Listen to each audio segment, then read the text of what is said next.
Sa isang liblib na barangay sa Mindanao, may isang duyang kahoy na sinasakyan hindi para malibang o maaliw, pero para makatawid sa rumaragasang ilog.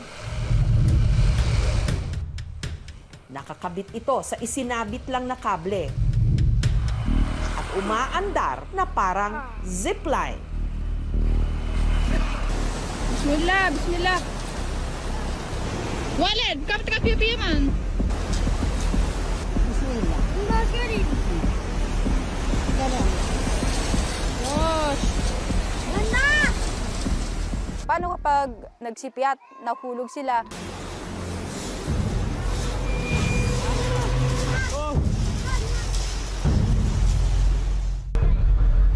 Panoorin ang istoryang ito para higit pa nating makita kung saan dapat napupunta ang mga kinukurakot na pondo. Ang mga nasa video, nakatira sa masukal na komunidad sa bayan ng Buldon sa Maguindanao del Norte, ang Barangay Kulimpang. Para marating ang Barangay Kulimpang, kailangan munang mag-trek sa napakaputik na trail. Dito dumadaloy ang Lumabek River.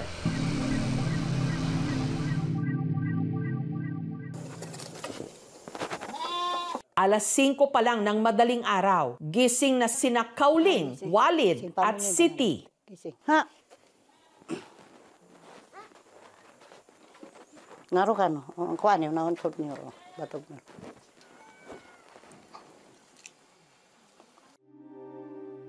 Alas 8 pa raw ang kanilang klase, pero dahil higit 1.5 oras na lakaran ang kanilang bubunuin, kailangan nilang gumaya ng mas maaga. So mga watakan, mga apuakan, pepe, so ina yan.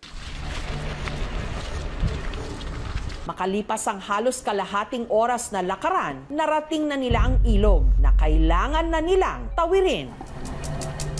Si Kauling, unang pumwesto ng upo sa duyan. Dalawa kami. Banga buka eh.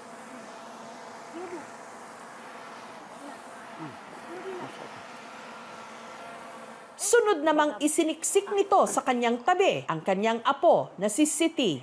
Baka, Mahigpit silang kumapit sa lubid, bumuelo,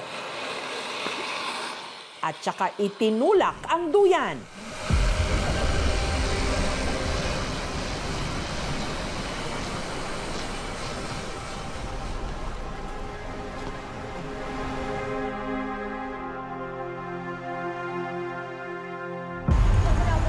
Sunod namang tumawid sa ilog gamit ang duyang kahoy si Walid.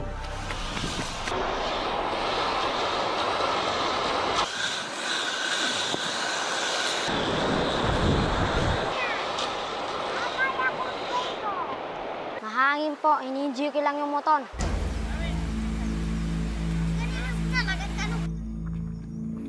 Mag-aalas 8 na ng umaga nung narating nila ang Kulimpang Elementary School kung saan nag-aaral si Walid. Grade 4 na siya. Grade 1 naman si Siti.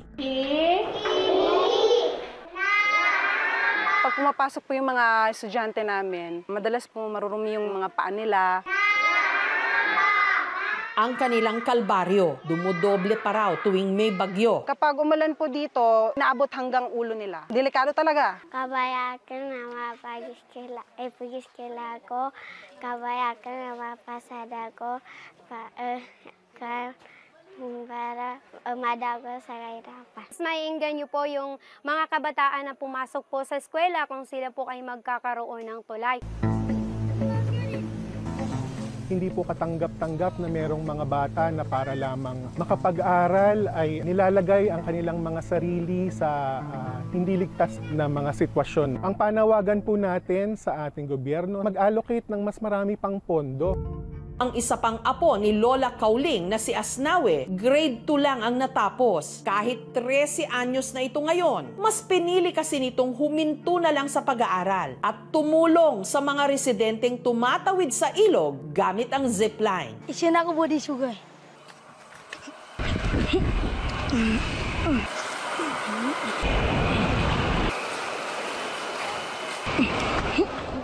Ngayon hindi siya nag-aaral, tumutulong po sa tumatawid ng motor.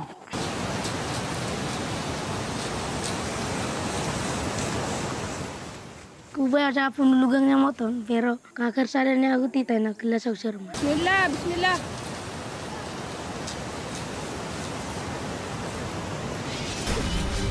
Ang Lumabek River, nasa 25 feet ang lapad. Mababaw lang din daw ang tubig rito. Pero tuwing maulan, ito'y nagbabagong anyo.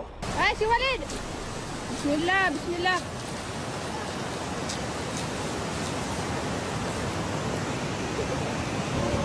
Dahil parami na raw ng parami ang mga batang napipilitang tumigil sa pag-aaral, bunsod na rin ang peligrong dala ng pagtawid sa ilog ang magsasakang si Ismail na isipang magkabit na lang dito ng improvised zipline.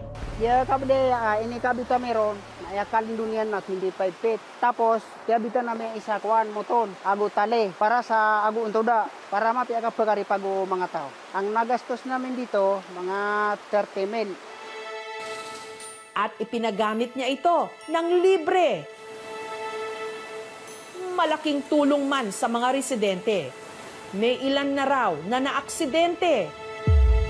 Kabilang na mismo si Kauling. Namya ulug ako sa namya po giya alabakan. Ago mingi tabal sa giya ko kayo. Dua ka tao apuakan na amya kuan mawatan ni kuan na mikete bangan silang baha. So sa kataw namya ulog sa giya na kuan. Yung konsensya ko, sabi ko, hindi ako makakatulog hanggat linalagyan ng tulay ang maayos. Hindi ko kakayanin kapag may na-disgrasya sa kanila.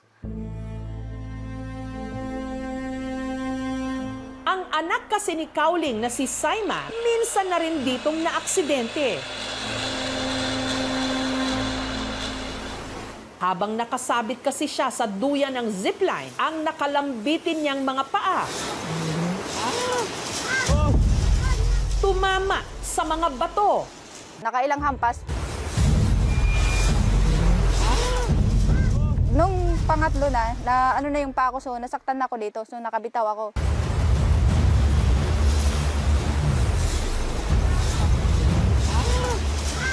So, nung dumating ako dito, pinahilot ako agad. At hindi lang daw pala sa Kulimpang may improvised zipline. Pati ang mga residente ng katabing barangay na Pantawan, ito na rin ang naging tulay para tawirin nila ang Simway River. Ang Simway River, napaka-peligroso rin daw tawirin. Katunayan, 1 taon bago ikinabit ang zipline dito, may residente nang namatay noon lamang nakaraang taon. Si Kasanudin, 27 anyos. Kwento ng kapatid niyang si Normalia, pinilit daw nitong tawirin ang ilog para ibaba sa bayan ang kanyang mga ani. Dagdag na pagagulo ng mga toto ka. Kala sana kamay sa kape, kuwani sa kamilyo na di kasan nga kamay sa buwan na. Tigil na, tikaw na tigil makuamray pagapi at tigil wad na titay, nagnabakanood, nabapatay. Hiling ngayon ng mga tiga-Buldon, matugunan ang problema nila sa transportasyon. Nitong Biyernes, ang lokal na pamahalaan ng Buldon pinulong ang mga residente. Na kasasabutan na kansor, kiwa ang mga singanin, naayad na di kan dinggal bakan, ando man na niya, ikabutadir kita no, sa mga development, lagi dahil ati tay. Nakatatabon sa moto na, naginan ba Yes, ating mga ina, ama, wag po natin hayaan yung ating mga anak na dumaan kahit alam nating delikado. Kinausap ko po ang barangay officials na since mayroon ng kabli pala doon, nagagawing hanging bridge na hindi pa talaga natapos according kay barangay chairman, kulang po sa budget. Lalagyan po natin ng hanging footbridge po while waiting tayo sa malaking tulay. So sakno na inaayad na pangarap ka na katitayan na yung asir kami sa din. Pa mau keparon na adbu budget na su tulay. Pagkaw kitong sukuda.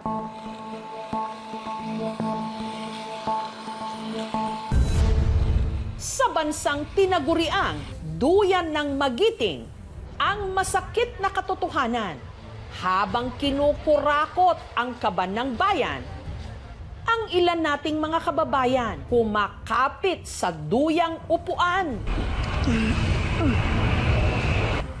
himmalang makatawid, mabuhay at mangarap. Sana raw yung mga nakaupo paminsan-minsan subukan ding dumuyan patawid ng rumaragasang ilog.